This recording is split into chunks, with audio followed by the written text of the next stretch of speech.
Hello everyone, welcome to my channel Learn English Refine Your Personality. So children, आज हम formal letters सीखेंगे and formal letter का आपको जैसे पता है कि in every class it is a compulsory question. Alright, अगर हम मिड टर्म और फाइनल टर्म की बात करते हैं तो लेटर राइटिंग आपका क्लास 4 या 5 से स्टार्ट हो जाता है and it continues till your board examination for class 12. So formal letter हमेशा बहुत ज़्यादा इम्पॉर्टेंट होता है. So here we see that a formal letter can be categorized into 3 types. सबसे पहले letter to the editor, business letters, and thirdly job application. Business letters basically introduce होते हैं class 9 and 10 में, but letter to the editor right from the very beginning, जैसे आपका letter writing start होता है सबसे पहले आपको informal letter सिखाया जाता है. Thereafter from class 4 and 5, everybody is expected to know how to write a letter to the editor. And class 11 में जॉब एप्लीकेशन भी इंक्लूड हो जाता है प्रेजेंट सिलेबस के हिसाब से. आई am talking about 2021 2022 this batch. Alright, the present batch आज के सिनेरियो के हिसाब से job application is included only in class 12. You never know, अगर आप 1 साल बाद 2 साल बाद ये वीडियो देख रहे होंगे तो हो सकता है कि ये और क्लासेस में एटलीस्ट क्लास 11 में भी इंक्लूड हो गया हो. So children, among these 3 categories today we gonna do letter to the editor. And letter to the editor एक बहुत ही इम्पॉर्टेंट फॉर्मल लेटर है. Basically it's about 3 things that we write. Alright, let's look at these 3 reasons. सबसे पहले तो complaint about. Complaint about का मतलब होता है कंप्लेंट इन जनरल, मीनिंग आपके नेबरहुड में, सोसाइटी में कोई ऐसी प्रॉब्लम है which does not just affect you but it also affects other people around. Okay, national level पे कोई प्रॉब्लम हो सकती है, इंटरनेशनल लेवल पे आप कोई इशू रेज कर सकते हो. इवन सो आप सोसाइटी में कोई प्रॉब्लम है, just like we can say dowry, child labour या कोई और problem. For example you can even say कि बहुत ज़्यादा कॉमन क्वेश्चन है एक, that there is no proper street light in your locality, या फिर problem of stray animals in your locality, या फिर ओपन मैन होल्स हैं, पॉट होल्स हैं जिसकी वजह से बहुत एक्सीडेंट्स होते हैं. तो ये वाले क्वेश्चंस हमेशा से रिपीट होते आए हैं. सो ये जाएंगे कंप्लेंट अबाउट में, meaning complaint in general.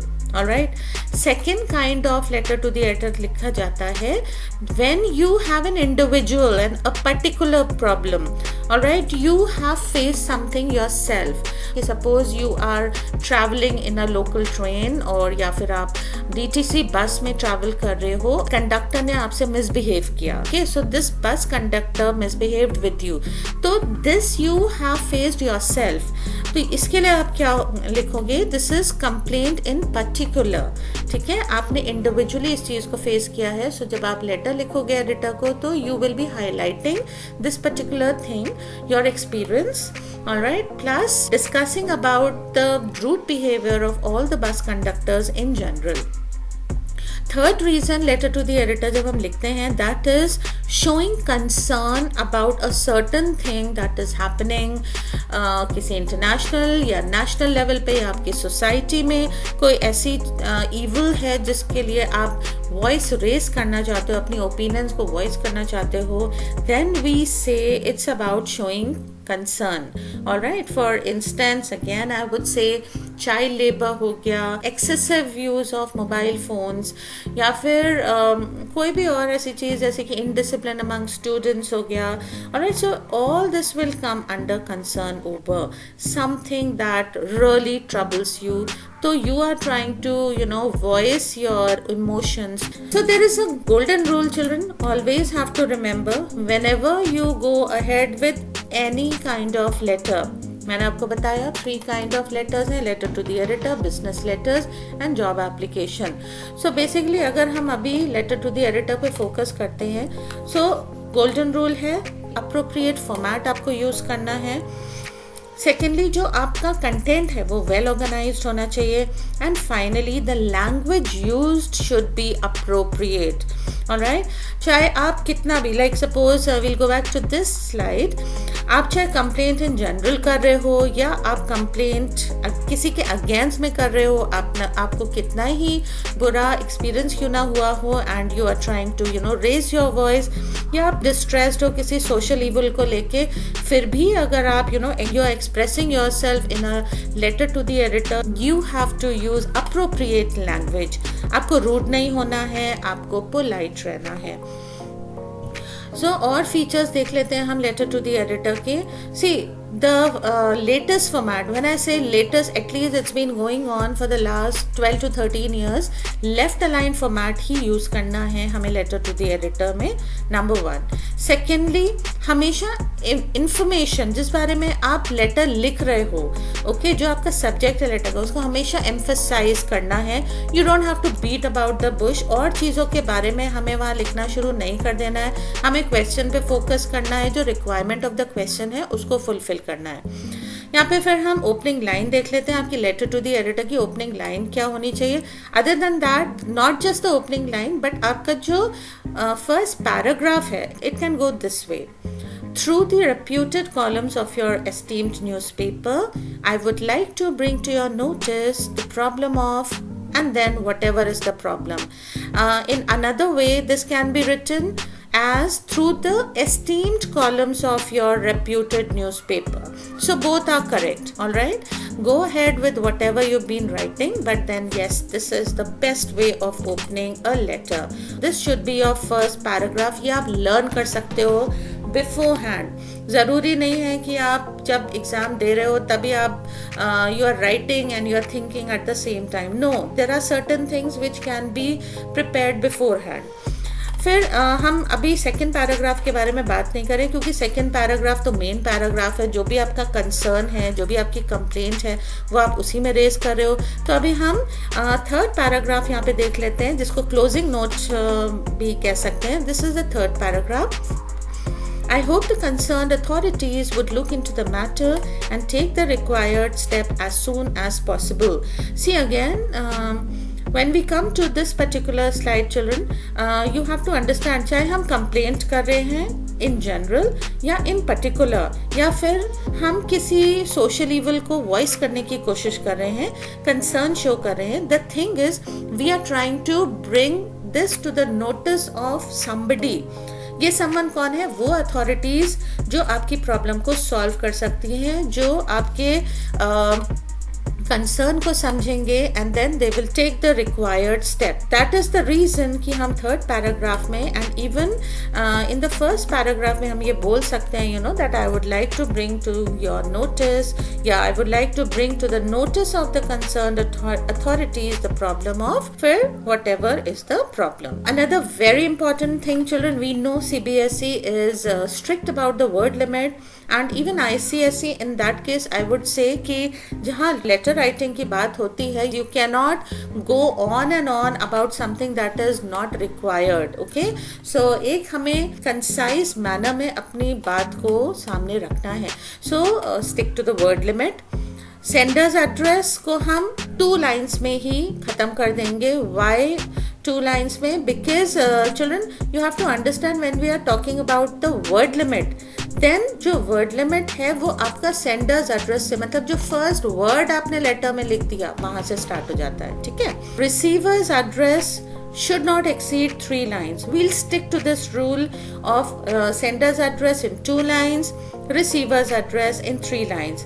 Yes, in 100% cases आपका जो क्वेश्चन पेपर आएगा उसमें, I am talking about board examination question paper, not an internal question paper, तो उसमें, और हमें हमेशा अपने आप को बोर्ड एग्जामिनेशन के अकॉर्डिंग ही ट्रेन करना है, even if you are in class 9, even if you are in class 11. So जो सेंडर्स एड्रेस होता है वो इन 100% केसेस आपको क्वेश्चन में मिलेगा along with the name of the person.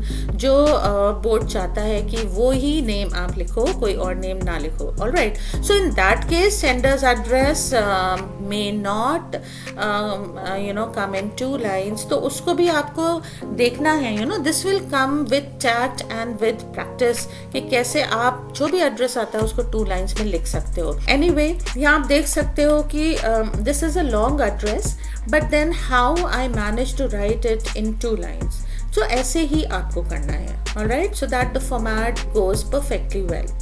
फिर हम देखेंगे, देखो रिसीवर्स एड्रेस में तो कोई प्रॉब्लम ही नहीं है, वो तो 3 लाइन्स में आ ही सकता है क्योंकि फर्स्ट लाइन में आपने अथॉरिटी जिसको आप एड्रेस कर रहे हो उसके बारे में लिखा, सेकंड हो गया name of the newspaper and thirdly you are writing the city. Alright, तो रिसीवर्स एड्रेस में कोई प्रॉब्लम नहीं है, this can go in 3 line. Subject देख लेते हैं. सब्जेक्ट हमारा 1 to 1.5 लाइन्स में ही होना चाहिए, इससे ज़्यादा नहीं. जब भी आप लेटर टू द एडिटर या आप कोई भी फॉर्मल लेटर लिख रहे हो तो आपका सब्जेक्ट देखा जाता है. What is the letter about, वो रिफ्लेक्ट हो जाता है सब्जेक्ट में. अगर सब्जेक्ट एडिटर के, लेट्स से यहाँ पे एडिटर की ही बात करते हैं, अगर एडिटर की समझ में आ जाएगा तो वो आपके कंटेंट को पढ़ेगा and further on it will get published in the newspaper and so on and so fourth. But यहाँ पे क्या होता है कि बहुत सारे बच्चे कंटेंट में तो ध्यान देते हैं लेकिन सब्जेक्ट पे ध्यान ही नहीं देते. So let me tell you, subject is extremely important. It's like a reflection of what you are going to write in the body of the letter. फिर आता है सैल्यूटेशन. मैं अभी सब्जेक्ट के बारे में और भी बात करूंगी, मैं आपको बताऊंगी कि आपका सब्जेक्ट कैसे स्टार्ट होना चाहिए. Salutation, stick to dear sir और डियर मैम. और dear sir and dear ma'am meaning salutation के बाद हमारा पहला पंक्चुएशन मार्क आता है, यह हम अभी फॉर्मेट में भी देखेंगे. ठीक है, I suggest children you avoid writing respected sir or respected madam. अच्छा, मैम तो हम लिखते ही नहीं है क्योंकि ma'am is an abbreviated form of madam और हमें अब्रीविएशंस यूज नहीं करना चाहिए जब एक फॉर्मल लेटर की बात हो रही है. तो राइट मैडम ओनली. ठीक है, और मैं क्यों नहीं प्रेफर करती हूँ कि आप रिस्पेक्टेड सर लिखो, because when you are referring to someone as sir और madam, as it is you are showing respect. आप रिस्पेक्ट तो ऑलरेडी शो कर रहे हो, है ना, वो ऑलरेडी एक सैल्यूटेशन आउट ऑफ रिस्पेक्ट हो गया. तो रिस्पेक्टेड सर मुझे नहीं लगता makes sense. Still, I would say when you are writing a letter to the head of the institution, आप application लिख रहे हो to the principal, then you can go ahead with respected sir or respected madam. Complimentary clause, stick to yours sincerely. देखो yours sincerely goes everywhere. Yours faithfully भी लिख सकते हो आप where letter to the editor is concerned. All right, so that is also not incorrect. Signatures में other than scribbling anything at all, my suggestion is running hand में आप अपना first name लिख दीजिए. Okay, then the last thing here should be the full name written in capital letters. इसके बाद भी कभी कभी after the full name has been written, कभी कभी post भी लिख सकते हो आप. जैसे कि suppose you are raising your voice about, let's say, the river Ganga and how it is polluted, or you are a part of an NGO, और आप वॉइस रेज कर रहे हो कि कैसे people are polluting the river, कैसे sewage waste and factory waste सब उसमें जा रहा है रिवर में और वो और ज़्यादा पोल्यूट होता जा रहा है. फुल नेम के बाद आप अपना वहाँ पे पोस्ट भी लिख सकते हो, like you can say member of whatever NGO. Okay, so here formal tone होनी चाहिए, लैंग्वेज सिंपल एंड क्लियर होनी चाहिए. एडिटर आपका फ्रेंड तो बन नहीं गया है, तो you have to be formal in your tone, remember that. And moreover, so children, for those who are going to appear for the examination, आपको मार्क्स मिले हैं. You will get marks for content, you will get marks for expression, और expression में आपके वो सारी चीज़ें include हो जाती हैं कि आपने लैंग्वेज कैसे यूज़ करी है. फॉर्मल लेटर है तो फॉर्मल टोन यूज़ हुई है कि नहीं. Alright, so the thing is it is always better to use formal tone. Language simple and clear use करिए, बॉम्बास्टिक वर्ड्स यूज़ करने की ज़रूरत यहाँ पे नहीं है. बहुत ज़्यादा कॉन्फिडेंट हो आप और कोई डिफ़िकल्ट वर्ड आप यूज़ करना चाहते हो, then you can go ahead with it, अगर आपको उसका यूसेज भी पता है. अदरवाइज बेस्ट इज़ कि फॉर्मल लेटर में, meaning letter to the editor में, सिंपल एंड क्लियर लैंग्वेज होनी चाहिए, क्लैरिटी होनी चाहिए. आपका कंटेंट ज़्यादा मैटर करता है यहाँ पे. आफ्टर दैट नेक्स्ट पॉइंट हम देख लेते हैं, कॉन्ट्रैक्शंस को हमेशा अवॉइड करना चाहिए, ठीक है। जैसे वर्ड्स लाइक डिडंट या कांट, इनको हम डोंट, इनको हमें अवॉइड करना चाहिए, okay. Right, did not, can not, do not, alright. तो कॉन्ट्रैक्ट करके वर्ड्स अवॉइड करना है, नहीं लिखना है। Then letter to the editor की जहाँ बात होती है, सजेशंस, मेजर्स बहुत इंपॉर्टेंट है, लिखना ही है आपको। At least 2 suggestions should be given. आप अपनी वॉइस तो रेज कर रहे हो कि मेरे को ये प्रॉब्लम है, this is my complaint, either in general और इन पर्टिकुलर, और आप या फिर आप कंसर्न शो कर रहे हो, but the thing is what is the solution for it, वो भी आपको सजेस्ट करना है। 2 मेजर्स, 2 सजेशंस पब्लिक इंटरेस्ट में ज़रूर शो करने हैं, आपको लिखना है, ठीक है। और कभी कभी ऐसा होता है कि किसी ने ऑलरेडी क्वेश्चन में से कि you read this article in the newspaper या you read this letter in the editorial, तो आपको उसको रिस्पॉन्ड करना है उस पर्टिकुलर लेटर को। That means issue already raise हो चुका है and you are adding on where your perception, your opinion is concerned. बहुत ही कॉमन ब्लंडर है चिल्ड्रन, समटाइम्स एग्जाम में बच्चे लिख देते हैं कि dear editor please solve my problem. Please, editor is just a mediator, ठीक है। वो आपकी बात पहुंचा रहे हैं कंसर्न अथॉरिटी तक, वो आपका लेटर पब्लिश कर ले रहे हैं। There are so many people, millions of people, even including the authority, so all those people are reading the editorial also, और उनको समझ में आ रहा है कि ठीक है ये प्रॉब्लम है या ये इश्यूज हैं जो रेस किए गए हैं। सो लेटर टू द एडिटर में कभी भी आपको ये मेंशन नहीं करना है, आपको एडिटर से ये नहीं बोलना है please solve my problem, alright. Next point देख लेते हैं, be very positive and polite even when you are writing a complaint. हमें रूड नहीं हो जाना है, हमें अग्रेसिव नहीं हो जाना है, keep that in mind. Language use should be such that you should sound positive and polite. Then always start, ये बहुत इंपॉर्टेंट है children, not only for letter writing, ये मैं हमेशा इंसिस्ट करती हूँ इवन इन माई क्लास, कि कभी भी जब हम कोई भी राइटिंग स्किल लिखते हैं आपको हमेशा उसे new side of the sheet से ही स्टार्ट करना है, न्यू पेज से स्टार्ट करना है, alright. This I insist for every writing skill, चाहे वो नोटिस हो, क्लासिफाइड एडवर्टाइजमेंट हो, चाहे पोस्टर मेकिंग हो, कुछ भी हो, आपको हमेशा राइटिंग स्किल न्यू साइड से ही स्टार्ट करना है। ये मत सोचो आपके पास 3/4 ऑफ द पेज लेफ्ट है तो आप वहाँ से स्टार्ट कर लोगे, या जहाँ प्रेजेंटेशन की बात आ जाती है वहाँ हमें ये ध्यान रखना है, letter writing has to begin from a new side of a sheet, alright. तो this actually hampers your presentation. या तो जब आप सेम शीट से 1/4 पेज है या हाफ पेज है, तो it gives a poor picture of you to the examiner. हमें हमेशा जो एग्जामिनर है उसकी साइकोलॉजी को समझना है। अगर हम फोकस करें बोर्ड एग्जाम पे तो अच्छे से दो, हर चीज़ को ध्यान में रखे दो।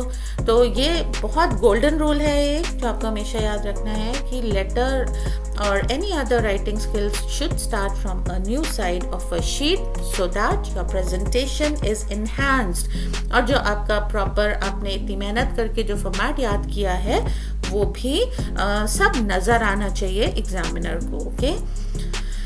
अब हम देख लेते हैं subject of the letter children. देखो सब्जेक्ट ऑफ द लेटर बहुत इंपॉर्टेंट होता है, ठीक है। और actually we are writing letter to the editor for 3 reasons, either complaint in general or complaint in particular, or we are showing concern over any social evil that we are unhappy about, we are trying to bring about awareness, ठीक है। तो जो हमेशा ये चीज़ को आपको ध्यान रखना है कि लेटर टू द एडिटर का जो सब्जेक्ट है वो ऐसे ही स्टार्ट होना चाहिए, complaint about. See there is a difference between complaint about and complaint against. In general complaint है, मतलब आपके अलावा और लोग भी उस चीज से परेशान है, तो कंप्लेंट अबाउट, ओके। देन अगर आपके साथ कुछ हुआ है, कंप्लेंट अगेंस्ट। देन अवेयरनेस आप लाना चाहते हो या सोशल इवल की बात कर रहे हो तो concern over increasing child labour, concern over increase in number of beggars in our society. So you have to see to it that your letter to the editor is absolutely apt. अच्छा, जब हम letter लिखना start करेंगे, this is the first thing you have to do. I hope आपने इस चीज को notice किया था कि जब मैंने फर्स्ट पॉइंट बोला था कि फॉर्मेट हमेशा क्या होना चाहिए, लेफ्ट अलाइंड होना चाहिए. ऑलराइट, जब हम मैनुअली लिखेंगे फॉर्मेट तो कुछ ऐसा आएगा आपका, ठीक है, लेफ्ट अलाइंड की जहाँ बात हो रही है. एंड अदरवाइज अगर आप कंप्यूटराइज कुछ लिखते हो तो आप क्या करते हो, सेलेक्ट ए एंड देन वो जो आइकन होता है उसको आप क्लिक कर देते हो, तो everything comes to the left hand और राइट हैंड और सेंटर अलाइंड. ठीक है, मैनुअली हमें कैसे करना है अपने लेटर को परफेक्टली लेफ्ट अलाइन, उसका देयर इज अ वे. ये आप क्या करोगे, यहाँ पे margin के बाद you will leave some gap here, meaning maybe half a centimeter gap, and after that you will draw this line with a pencil and a ruler. ये लाइन आपकी स्टार्ट हो जाएगी सेंडर्स एड्रेस से और ये line आपकी चलती रहेगी जब तक आपका लेटर कंप्लीट नहीं हो जाता. समटाइम्स क्या होता है, अच्छा आपकी जो बोर्ड एग्जामिनेशन या यूजुअली स्कूल में भी जो आपको बुकलेट दी जाती है, आंसर स्क्रिप्ट दी जाती है, वो हॉरिजॉन्टल होती है. ठीक है, you can see it here, it is horizontal. Alright, तो अंडरस्टूड है कि आप सेकेंड पेज पे भी जाओगे, ऐसा नहीं है कि आपका लेटर वन साइड में ही समाप्त हो जाएगा. सेकेंड साइड में जब आप जाओगे, again you have to draw this line, this left align line. मैंने खुद ही अपने आप ये स्ट्रैटेजी जनरेट करी है, तो मैं इसे लेफ्ट अलाइन लाइन बोलती हूँ. सो रिमेंबर कि नेक्स्ट पेज पे भी जब आप जाओगे तो आपको लेफ्ट अलाइन लाइन ड्रॉ करनी है, because it has to go on. This rule goes on till the end of the letter. तो अब हम करेंगे क्या, आपको ध्यान रखना है कि जो भी फर्स्ट लेटर होगा आपका, है ना, फर्स्ट लेटर जो है, सेंडर्स एड्रेस का एस, सिटी का सी, डेट का D and so on. Alright, तो ये फर्स्ट लेटर इस लाइन से टच होना चाहिए. I hope you are getting my point. इस लाइन से टच होना चाहिए, तभी ये लेफ्ट अलाइन बनेगा. तो जो आपका फाइनल लुक है लेटर का, वो ऐसा आएगा. दिस इज इट, है ना, सब कुछ लेफ्ट अलाइंड है. Although this is typed, this is not manually written, but yes, it does matter. जब आप प्रैक्टिस करना स्टार्ट करोगे तब आप देखोगे कि इस लाइन का कितना ज़्यादा इम्पोर्टेंस है. मैनुअली आपने सब कुछ लेफ्ट अलाइंड कर दिया. Alright, this you have to keep in mind children. Format देख लेते हैं. सेंडर्स एड्रेस, सिटी 2 लाइन्स में, डेट का कोई भी फॉर्मेट हो सकता है, DATE भी लिखना चाहो आप तो लिख सकते हो. देन क्योंकि लेटर टू द एडिटर की बात हो रही है तो यहाँ पे अथॉरिटी की जगह दी एडिटर आएगा, ई कैप्स होगा. अथॉरिटी मतलब पोस्ट आप कहीं पे भी लिखोगे वो कैपिटल लेटर से स्टार्ट होता है, हमेशा ध्यान रखो. The authority, that means the editor, E caps होगा. एड्रेस में यहाँ पे क्या आ जाएगा, name of the newspaper and city. Usually given होता है क्वेश्चन में, नहीं गिवन है तो नो प्रॉब्लम. ठीक है, फिर सब्जेक्ट हमेशा कैप्स में होगा, कैपिटल लेटर अपर केस में होगा. ब्रीफ होगा, टू द पॉइंट होगा. जो सब्जेक्ट होता है वो हमेशा फ्रेज होता है, कभी भी फुल सेंटेंस नहीं होता है. It's a phrase. Phrase is a group of words. Remember 1 to 1.5 line से ज़्यादा एक्सीड नहीं होना चाहिए. And this should be like a mirror to the content. अच्छा, एक चीज़ मैं आपको और बहुत इंपॉर्टेंट बताती हूँ कि अगर ना आप एक्सीड करते हो 1 लाइन फॉर द सब्जेक्ट और सेकेंड लाइन में आते हो तो this is the only place where the first letter is not touching this left aligned line. Are you getting my point? ठीक है, इसको हमें फर्स्ट लाइन जो सब्जेक्ट की है उससे अलाइन करना है. I hope this is clear.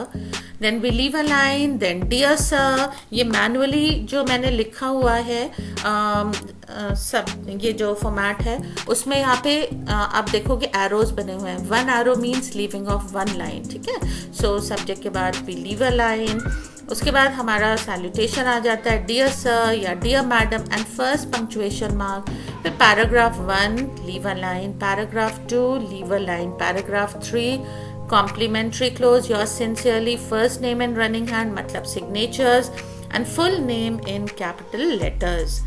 So this is what post अगर पूछा जा रहा है तो आप लिख सकते हो, ज़रूरी है. क्वेश्चन से आपको ऐसे समझ में आ रहा है कि you should write, तब आपको पोस्ट लिखना है. Otherwise, your last entry is full name in uppercase.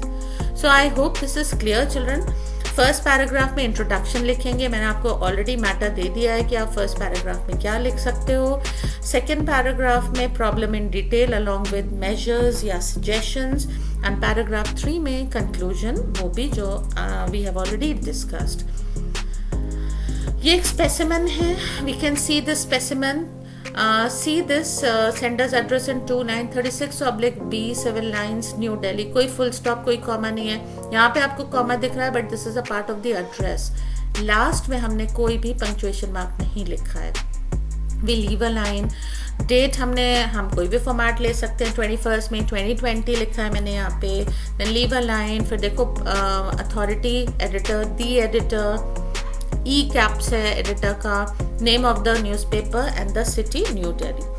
फिर हमने लाइन लीव करी. Then we come to the subject. ये जो स्पेसिमेन है ये किस बारे में है? About problem in general. मतलब किसी एक पर्सन को नहीं, बहुत सारे लोगों को सेम प्रॉब्लम फेस करनी पड़ी है. सो कंप्लेन अबाउट लिखेंगे हम. Complaint about problem of stray dogs and other animals. Alright. So dear sir, salutation dear sir, then first punctuation mark. अब देखो ये आ गया हमारा first para. Through the reputed columns of your esteem newspaper I would like to bring to your notice the problem of stray animals in our city.